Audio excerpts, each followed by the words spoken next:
থাকতে জান্নাতের সার্টিফিকেট অর্জন করেছে। কেন অর্জন করেছে? দুনিয়ার জমিনে সাহাবায়ে কেরাম বেঁচে থাকতে আল্লাহ রব্বুল আলামিন তাদেরকে জান্নাতের সার্টিফিকেট দিয়ে দিয়েছেন। কেন দিয়েছেন? তারাও মানুষ, আমরাও মানুষ, তারাও নবীর উম্মত, আমরাও নবীর উম্মত। তারা শুধু রাসূলকে দেখেছেন সরাসরি সাহাবী, আর আমরা সরাসরি দেখি নাই।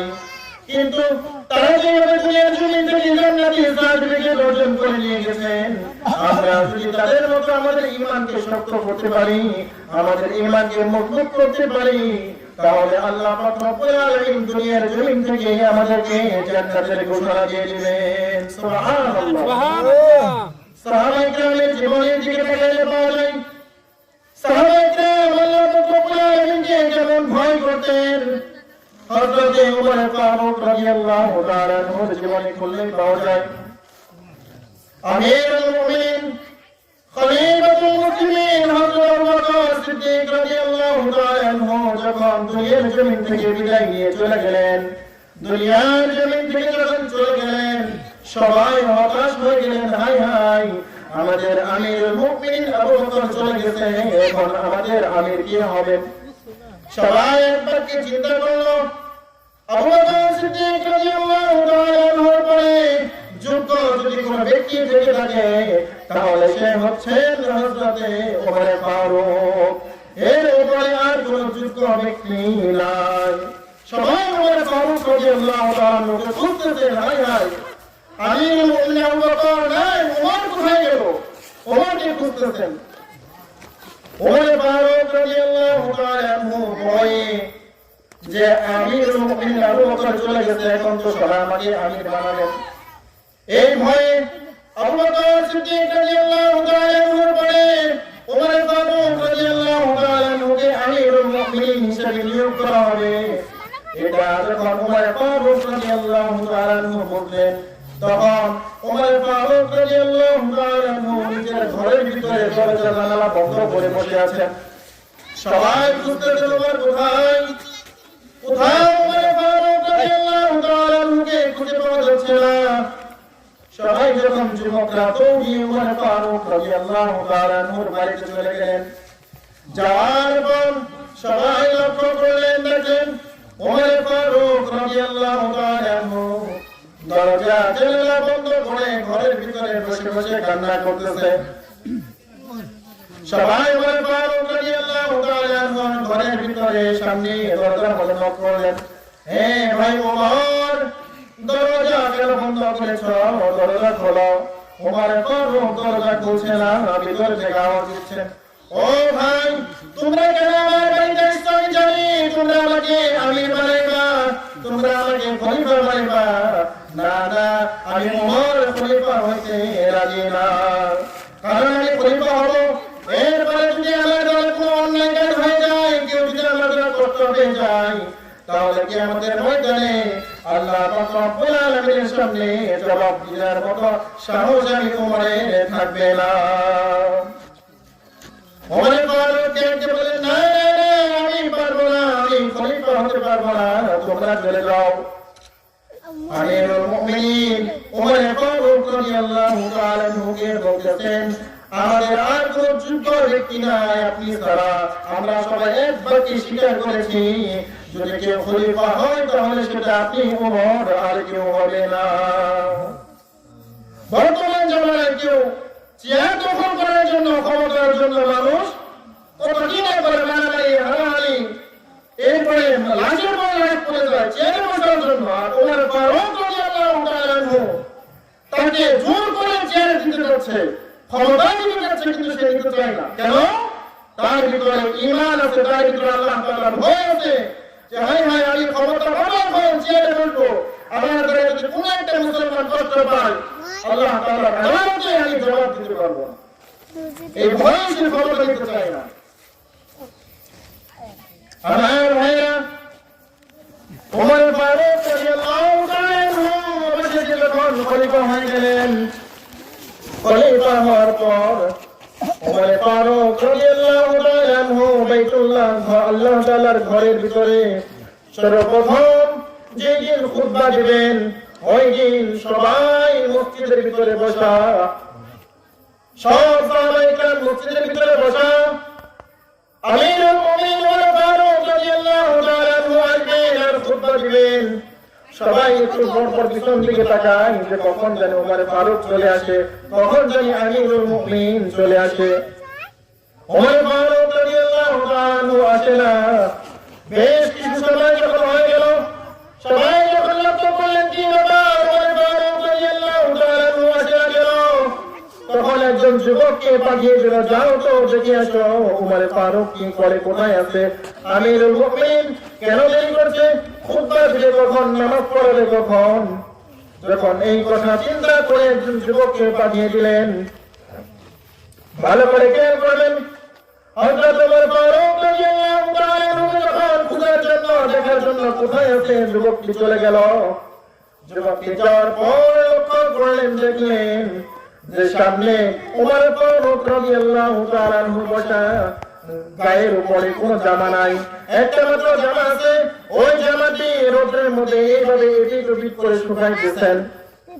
যুবকটি পাশে গিয়ে বললেন, ইয়া আমিরুল মুমিনিন, হে আমিরুল মুমিনিন ওমর ফারুক, কি ব্যাপার, আপনি না আমাদেরকে খুতবা দিলেন, আজকে আপনার প্রথম খুতবা, প্রথম জুমা, আপনি এখনো আসতেছেন না, সবাই আপনার জন্য অপেক্ষায় অপেক্ষমান হয়ে বসে আছে। ওমর ফারুক রাদিয়াল্লাহু তাআলা আনহু সরলভাবে তাকিয়ে বললেন, ও ভাই, আমার বাড়িতে এই একটি জামা ছাড়া আর কোনো জামা নাই। আল্লাহু আকবার। ওমর ফারুক বলতেছেন, আমার বাড়িতে একটি জামা ছাড়া আর কোনো জামা নাই। আমি যখন এই জামাটি পরে বের হলাম খুতবা দিব, মসজিদে ঢুকবো, এমন সময় দেখি আমার জামাটা ময়লা হয়ে গেছে। আমি চিন্তা করলাম, সময় যখন আছে তো ধুয়ে দেই। ওমর ফারুক রাদিয়াল্লাহু তাআলা আনহু বলেন, আমি যখন আমার জামাটা ধুয়ে দিলাম, এখন দেখি শুকাইতে একটু দেরি হইতেছে। এই জন্য ভাবলাম রোদের মধ্যে বসি, একটু শুকানোর পরে জামাটা গায়ে দিয়ে এরপরে চলে যাই। যে আমিরুল মুমিনিন অর্থাৎ আমির খলিফা ছিলেন, পুরো দুনিয়াকে যদি 2 ঘন্টা বলা হয়, এক ভাগের খলিফা ছিলেন হযরত ওমর ফারুক রাদিয়াল্লাহু তাআলা। যার ভয়ে বাইরে এবং সাগরে ঘাটমাই খেত সেই ওমরের ঘরের ভিতরে একটি জামা ছাড়া আর কোনো জামা নাই। চিন্তা করছেন, অর্ধ জাহানের খলিফা, যার ইশারায়, যার চাউনিতে শয়তান পর্যন্ত ভয় পেয়ে যেত, সেই ওমর ফারুকের ঘরে পরনের একটা মাত্র জামা, তার কোনো জামা নাই। আর আমাদের ঘরে তো জামার অভাব নাই। আর যারা ক্ষমতায় থাকে তাদের তো আর মাশাআল্লাহ আর অভাব নাই, অভাব নাই জামাটা বলে অপচয় আর অপচয়। কিন্তু ওমর ফারুক রাদিয়াল্লাহু তাআলা আনহুর ঘরে একটা মাত্র জামা আছে। ওমর ফারুক রাদিয়াল্লাহু তাআলা আনহু যখন ওই জামাটি পরে যখন মসজিদের ভিতরে ঢুকবেন, সবাই যখন পিছন দিকে তাকিয়ে দেখলে ওমর আসতেছে, সবাই জায়গা ফাঁকা করে দিলেন। মাঝ বরাবর ওমর ফারুক রাদিয়াল্লাহু তাআলা আনহু সামনে চলে গেলেন। যখন খুতবা দিবেন, যখন মিম্বরের সামনে দাঁড়িয়েছেন খুতবা দিবেন, যখন আলহামদুলিল্লাহি রাব্বিল আলামিন বলবেন, মুখটা চালু করবেন, এমন সময় হঠাৎ করে মসজিদে নববীর ভিতরে থেকে মাঝখান থেকে একজন যুবক, একজন যুবক হঠাৎ করে দাঁড়িয়ে গেছে আর বলতেছে, হে আমিরুল মুমিনিন ওমর ফারুক, চুপ করেন, যেখানে দাঁড়িয়ে আছেন ওইখানেই দাঁড়িয়ে থাকেন। এইভাবে কবর থেকে তরবারি বের করলেন, বের করে বললেন, ওমর একটা কিছু কথা বলেন, আমি যুবক আপনার এখনই এই বাইতুল্লাহর ভিতরে আপনার গর্দান ফেলে দেব, খবরদার আপনি আরেকটাও কথা বলবেন না। আমিরুল মুমিনিন ওমর ফারুক রাদিয়াল্লাহু তাআলা আনহু বলতেছেন, একটা কথা বলবেন না, যেখানে যেভাবে দাঁড়িয়ে আছেন ওইভাবেই দাঁড়িয়ে থাকেন। ওমর ফারুক অবাক হয়ে গেলেন, অবাক হয়ে গেলেন, হাই হাই, যুবকটি কি বলে, যুবকের হাতে মারামারি। যুবককে ডাক দিয়ে বললেন, হে যুবক, আমার অপরাধ কি, আমি কেন দাঁড়িয়ে থাকবো, খুতবা দিব না কেন? তখন যুবকটি বললেন, ও আমিরুল মুমিনিন ওমর ফারুক, আমার একটা প্রশ্ন আছে। বলে, কি প্রশ্ন? যে রাত্রে থেকে তো সরকারি ভাবে সবাইকে একটা করে জমা দেওয়া হয়, আমাদেরকে একটি করে জমা দেওয়া হয়েছে, আমরা একটা করে জমা বানিয়েছি, আপনিও একটা পেয়েছেন। তবে আমাদের জমাগুলো খাটো খাটো খাটো, সব জামা আপনার জামাটা লম্বা কেন? তার মানে নিঃসন্দেহে আপনি ওমর জামা কাপড় চুরি করেছেন, নাউযুবিল্লাহ। অর্ধজাহানের খলিফা আমিরুল মুমিনিন ওমর ফারুক রাদিয়াল্লাহু তাআলা লোকে বলতেছেন, বাইতুল্লাহর ভিতরে সবার সামনে বলতেছেন, ও ওমর, আমার মনে হয় আপনি জামা চুরি করেছেন, তা না হলে আপনার জামাটা আমাদের জামার চাইতে লম্বা হলো কিভাবে? এই কথার উত্তরটা আপনি দিয়ে যান, এরপরে খুতবা দিবেন, এর আগে কোনো খুতবা দিতে পারবেন না। ওমর ফারুক রাদিয়াল্লাহু তাআলা আনহু দাঁড়িয়ে আছেন আর চক্ষু দিয়ে অঝরে পানি পড়ছেন। হঠাৎ করে পাশ থেকে ওমর ফারুক রাদিয়াল্লাহু তাআলা আনহুর ছেলে দাঁড়িয়ে গেল। ওমর ফারুক রাদিয়াল্লাহু তাআলা আনহুর ছেলে বলতেছে, ও ভাই, আমি তো আমার বাবার ছেলে, আমার কথা একবার শোনো। যুবক দেখতে বলে, না না না, কোনো দাঁড়ালি চলবে না। সবার সামনে মসজিদের ভিতরে আমিরুল মুমিনিনের সামনে তার ছেলেকে বলতেছে, না না না, কোনো দালালি চলবে না, তুমি তোমার বাবার হয়ে দালালি করবা, তা চলবে না, আমি তোমার বাবার কাছ থেকে জবাব চাই। ওমর ফারুক রাদিয়াল্লাহু তাআলা আনহুর ছেলে ভালো করে বুঝলেন কি বলি। সাহাবায়ে কেরাম কেমন ছিলেন, তাদের ঈমান কেমন ছিল, আল্লাহকে কেমন ভয় করত, আর আমরাও তাদের অনুসারী, আমরাও তাদের উত্তরসূরি, কিন্তু আমরা আল্লাহ তাআলাকে কিরকম ভয় করি, কবরকে কেমন ভয় করি। ওমর ফারুক রাদিয়াল্লাহু তাআলা আনহুর ছেলে বলতেছেন, ও ভাই, তুমিও তো এই দেশের নাগরিক, আমিও তো এই দেশের নাগরিক, তোমার যেমন কথা বলার অধিকার আছে, আমারও তেমন কথা বলার অধিকার আছে। ও ভাই, আমার কথা একবার শোনো। বলে, কি কথা?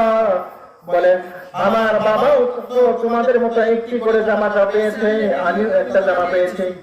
আমার বাড়িতে দুজন, আমি আর আমার বাবা। আমার বাবা একটা জামা পেয়েছে, আমি একটা জামা পেয়েছি, তোমরাও একটা করে জামা পেয়েছ। তবে আমি যখন একটা জামা পেলাম, তখন আমি চিন্তা করলাম যে আমার পুরাতন জামাটা অনেক ভালো আছে, নষ্ট হয় নাই। তো চিন্তা করলাম, আমার বাবা যে আমিরুল মুমিনিন, এই অর্ধজাহানের খলিফা, সে যদি খাটো জামা পরে কেমন দেখা যায়, এই কারণে আমি আমার বাবাকে বলছি, ও বাবা, ও আমিরুল মুমিনিন, আপনি আমার জামাটা আপনার জামার সাথে একত্রিত করে সেলাই করে আপনি পরেন, আপনার জামাটা অনেক লম্বা হয়ে যাবে, ভালো লাগে দেখতে। এই কারণে আমার বাবা জামাটা আমার জামা একত্রিত করে সেলাই করে পরেছে, এই জন্য লম্বা দেখা যায়। আমার বাবা জামা চুরি করে নাই। আমার বাবা ওমর এমন একজন মানুষ যে আমি আমার বাবার ছেলে অর্ধজাহানের খলিফার ছেলে, আমি আমার বাবাকে কি বলছিলাম, ও আমিরুল মুমিনিন বাবা, আমার পিন্নি খেতে ইচ্ছা করেছে। আমার বাবা উত্তরে বলেছিল, যেই দিন এই পুরো মক্কার ভিতরে সিন্নির ব্যবস্থা করতে পারবো, সেই দিন আমার ঘরে সিন্নি হবে। সুবহানাল্লাহ, সুবহানাল্লাহ। কেমন বলছিল ওমর ফারুক রাদিয়াল্লাহু তাআলা বলেন, যেই দিন সবার ঘরে ব্যবস্থা করতে পারবো, সেই দিন আমার ঘরে হবে, এর আগে আমার ঘরে তো ঘরে এখন চলবে না।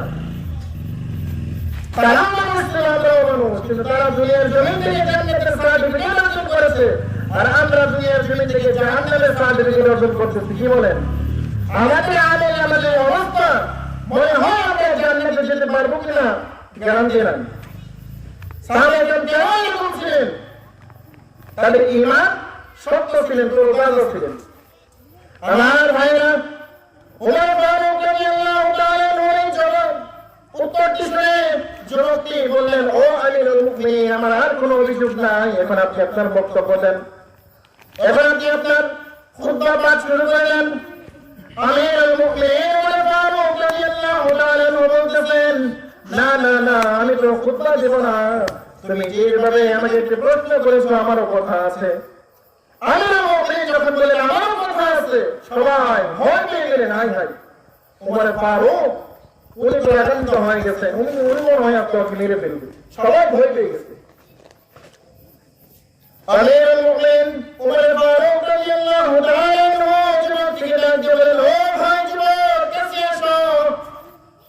যুবকটি যখন আমিরুল মুমিনিন ওমর ফারুক রাদিয়াল্লাহু তাআলা আনহুর কাছে চলে গেলেন, ওমর ফারুক যুবকটিকে নিজের বুকের সাথে জড়িয়ে ধরলেন, জড়িয়ে ধরে কান্না করে দিলেন আর বললেন, ও ভাই যুবক, তোমার মতো যুবক যতদিন দুনিয়ার জমিনে বেঁচে থাকবে, দুনিয়ার জমিনে ততদিন পর্যন্ত কিয়ামত কায়েম হবে না, ততদিন পর্যন্ত ইসলাম কায়েম হবে, কিয়ামত কায়েম হবে না।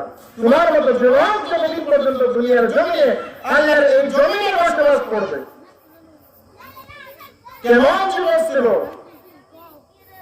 যে ওমর ফারুক রাদিয়াল্লাহু তাআলা আনহুকে সবার সামনে বলে উঠলো, হে ওমর, খবরদার আপনি বক্তব্য দিবেন না।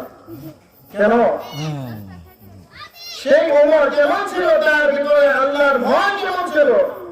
ওমর কিন্তু জানতো যে সে জান্নাতি, তার যে দুনিয়ার জমি থেকে রাসূল সাল্লাল্লাহু আলাইহি ওয়াসাল্লাম দুনিয়ার জমি থেকে বলে দিয়েছেন যে আমার সাহাবা ওমর তুমি জান্নাতি, জান্নাতের সার্টিফিকেট পেয়ে গেছে, তারপরেও তো ভয় করছে।